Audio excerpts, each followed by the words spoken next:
Hey guys, আসসালামু আলাইকুম। তোমরা সবাই কেমন আছো? আমি আলহামদুলিল্লাহ অনেক ভালো আছি। সো কয়েকদিন আগে আমি গিয়েছিলাম গ্রামের বাড়িতে, আমার মামাতো বাড়ির বিয়ে ছিল। সো আমরা রওনা দিয়ে দিয়েছি। রাস্তায় প্রচুর পরিমাণে জ্যাম ছিল আর বৃষ্টিও পড়ছিল। আমাদের যেতে যেতে প্রায় অনেক সময় লেগে গিয়েছে। আর রাস্তাঘাটের অবস্থা, তারপর আমরা বাস থেকে নেমে সিএনজি দিয়ে যাচ্ছিলাম। আবহাওয়াটা অবশ্য সুন্দর ছিল, বৃষ্টিময় দিনে বাতাস বইছিল, খুবই ভালো লাগছিল। তারপর অবশ্য আমরা একটা সুন্দর ভালো রাস্তায় এসেছি। আসলে রাস্তার আশপাশের পরিবেশটা জাস্ট ওয়াও ছিল। সুন্দর বাতাস, আশেপাশে খাল, গ্রামের পরিবেশ আসলেই মনোমুগ্ধকর। আশেপাশের পরিবেশ উপভোগ করতে করতে আমরা পৌঁছে গিয়েছি। তারপর বইয়ের মার্কেট দেখছিলাম সবাই একসাথে চা খেতে খেতে।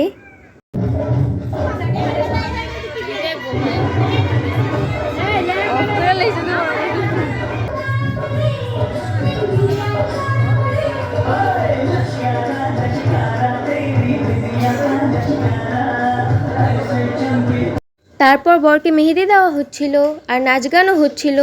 সো আজকে এ পর্যন্তই। নেক্সট কোনো ব্লগে আবার দেখা হবে। আল্লাহ হাফেজ।